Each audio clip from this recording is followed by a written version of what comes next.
Magandang buhay mga kaibon. Ayan, nagbabalik ang MBA Loc and Aviary.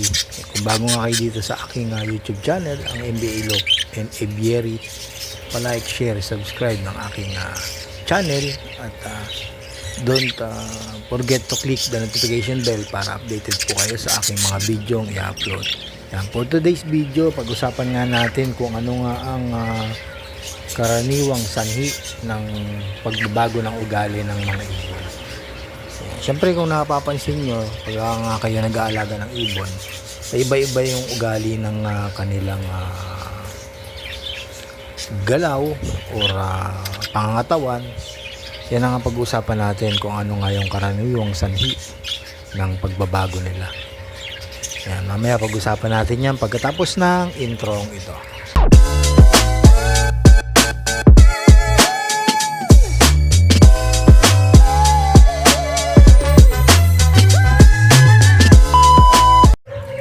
Welcome back mga kaibon.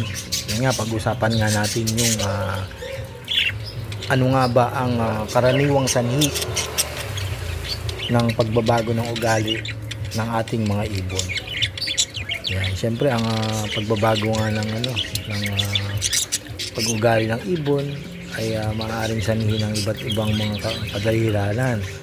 Yan, kabilang ang mga issue ng kalusugan, yung mga sakit or stress at pabago-bagong kapaligiran. At yun nga, pwede rin pagkabagot. Mahalagang bigyan natin ng siyempre ng pansin ng ating mga alagang ibon at ang pagbabago-bagong ito dahil nga maaring nagpapahiwatig na ito ng mga pagbabatayan ng problema. Yan, katulad nga ng sakit. Meron na pala itong nararamdaman, kaya nga nakikita natin na pabago-bago na nga. Siyempre naandyan yung nakikita natin na matamlay, tapos yung mata ay nagluluha. Yan, may mga sakit na yan, kaya kailangan natin ng talagang agarang atensyon at aksyon para nga masolusyonan yung kanilang nararamdaman, kaya nga nagbabago-bago yung kanilang pag-ugali. Yun nga mga kaibon, siyempre may dahilan nga yan. Yan, tulad ng issue sa kalusugan. Yan, issue sa kalusugan ay ang pagbabago ng ugali ng ating ibon na maaaring sinyalis nga ng isyong pangkalusugan. Yun nga yung bumababa na yung kanilang timbang at bumababa na rin yung immune system nila, at saka doon na yun magsisimula ng mga sakit na nararamdaman ng ating mga ibon.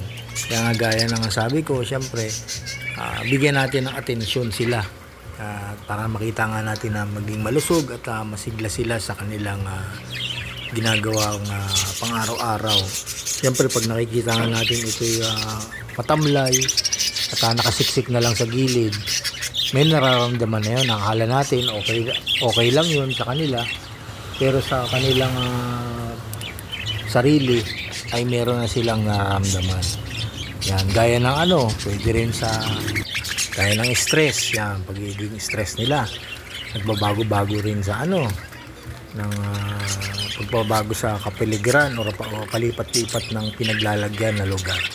Yan, dyan ay stress yung ating mga alagang ibon, na paiba-iba nga yung kanilang nakikitang kapaligiran. Kasi pag nasanay na yan sila na kung saan mo sila inilagay, doon na yon hanggang sa masanay na nga.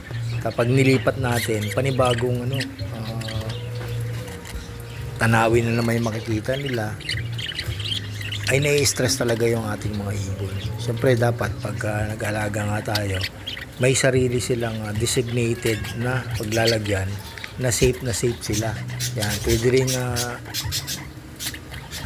nai-stress sila dahil nga sa yung sa pag mayroong mga predator na nakikita nila at minsan sumasampa nga sa kanilang mga kulungan. Yun na yung isa sa nagiging yung stress isa pa nga sa sa pabago-bago ng ugali ay yung pabago-bago ng klima ng panahon. Yan, may panahon na tag-ulan, tag-init, pagbagyo. Isa rin yun sa sa pabago-bago nga ng ugali ng ating mga ibon.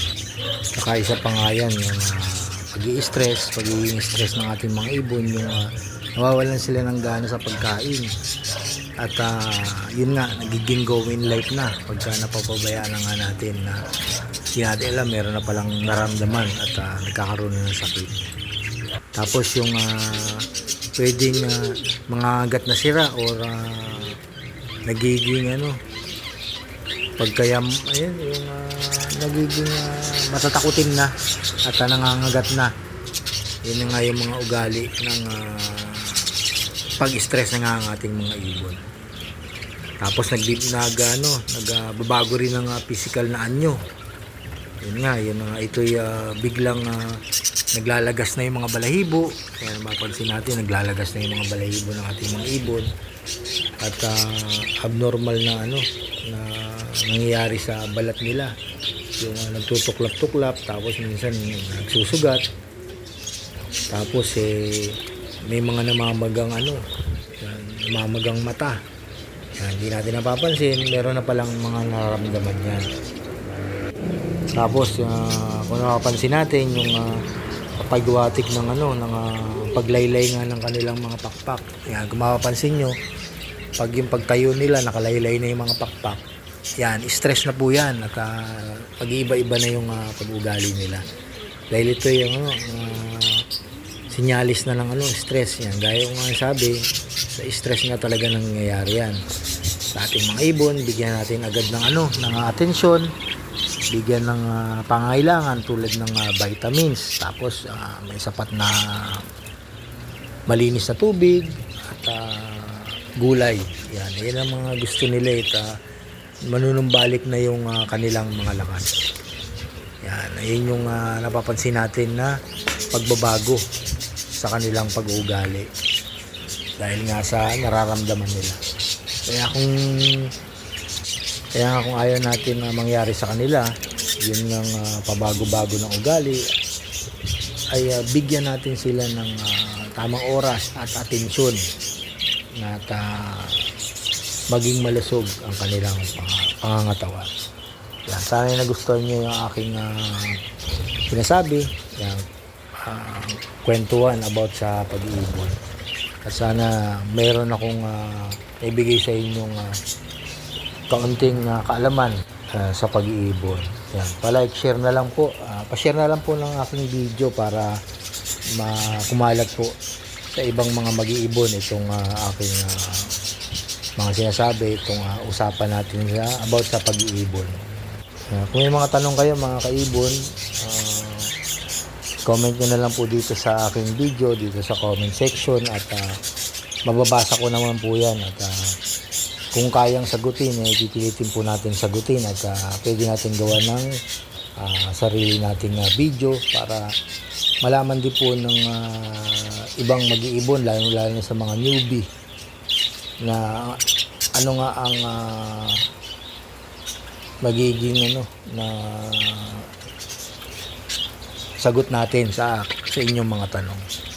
Yan, sa mga newbie gustong pasukin ng pag-iibon, yan, pa-share na lang po at pa-subscribe ng aking channel, ang NBA Lope and Aviary. Yan, hanggang dito na lang po. Maraming salamat sa inyong pakikinig at panonood. At nulit ko, ang pag-iibon ay masaya at stress reliever sa ating mga gustong mag-alaga ng ibon. Yan, maraming salamat sa inyong mga kaibon. Happy breeding!